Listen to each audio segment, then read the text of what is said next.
Alors, nous avons vu dans les vidéos concernant les de création de motifs, soit à partir d'images, soit à partir de formes, qu'un professeur donc pouvait créer ce type d'exercice, c'est-à-dire créer le début, les premières étapes d'un motif et demander aux élèves ensuite de dessiner sur le papier l'étape suivante.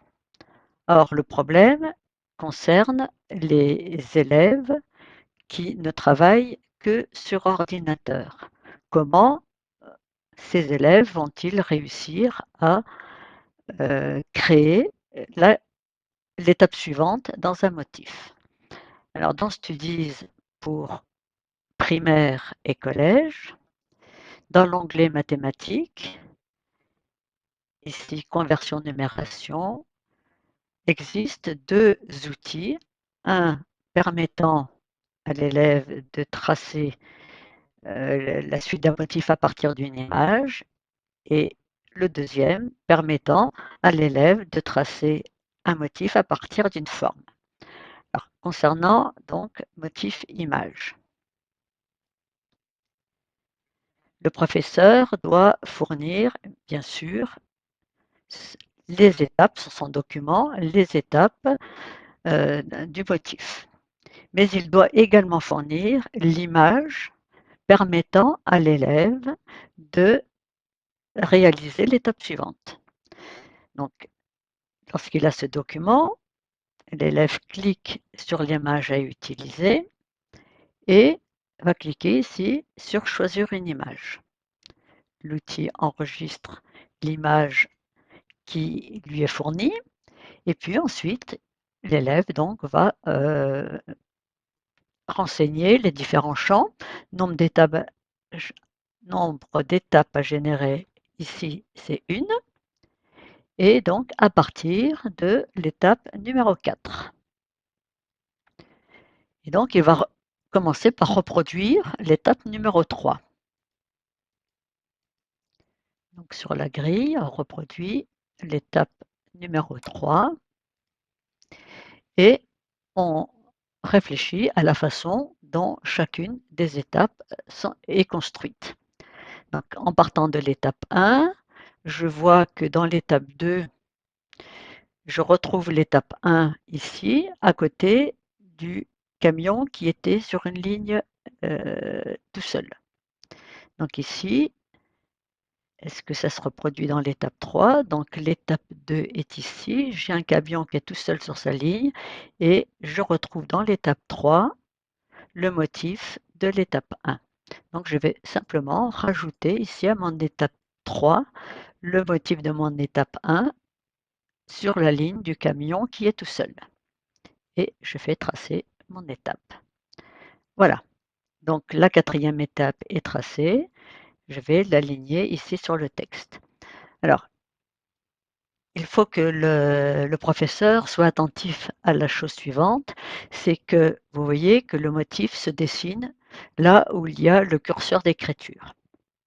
Il faut donc que sur le document fourni à l'élève, il y ait un espace suffisant pour que le motif se dessine sans venir chevaucher le texte qui suivrait ici, le texte de l'exercice.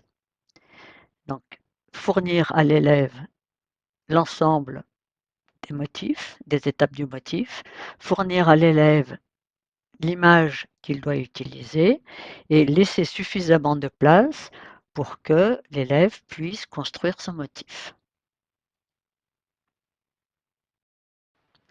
Alors, dans cet exemple, le professeur a créé donc une série de motifs à partir d'une forme de Word, le cœur que l'on trouve dans les formes de Word. Alors, si je veux que mon élève trace la quatrième étape de ce motif, il faut lui fournir la forme correspondante. Donc, je vais faire insérer forme, donc là le cœur, parce que je l'ai déjà utilisé. Voilà mon cœur. Mais ici, il s'agit d'une forme, mais pas d'une image. Donc, il faut transformer cette forme en une image. Donc, il suffit de faire un CTRL-C. Donc, mon image est copiée dans le presse-papier. Et en cliquant sur le document clic droit, je vais ici faire une copie de ma forme, mais la transformer en image. Voilà. Alors, la forme normalement se déplace, l'image, elle, est alignée sur le texte.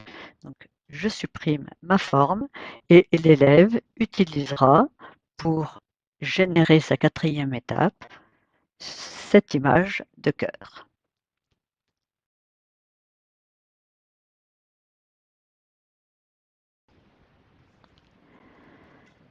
Alors, dans cet exercice, les élèves doivent construire le motif à l'étape 4 de cette suite logique de motifs. Alors, ces motifs ici sont créés à partir d'une forme rectangulaire et cette brique, disons, toutes les briques du motif sont jointives. Donc je ne peux pas utiliser, pour réaliser ces motifs, l'outil que nous avons vu dans une autre vidéo, l'outil motif image, hein, puisque ce qui va être créé avec cet outil, les images ne sont pas jointives.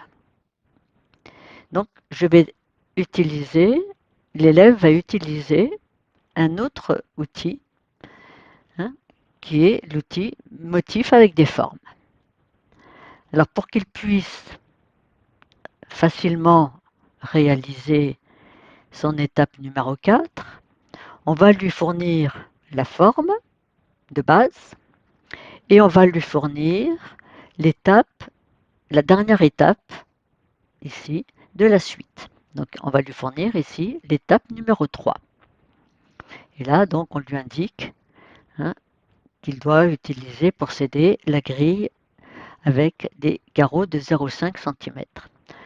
Alors pour commencer, l'élève va faire une copie, donc CTRL-C, va coller la brique de base et va ensuite mettre cette brique en avant du texte. Il va faire la même chose avec la dernière étape qu'on lui a fournie, donc CTRL-C, CTRL-V, et cette dernière étape, il va, donc elle est alignée sur le texte, il va ici la dessiner devant le texte. Voilà. Donc là, il est prêt à travailler. Il va afficher sa grille de 0,5 et donc caler la brique de l'étape 3 sur la grille, prendre la brique qu'on lui a fournie et puis il va tracer à partir de là son étape 4. Donc il va placer sa brique pour démarrer ici. Il la duplique.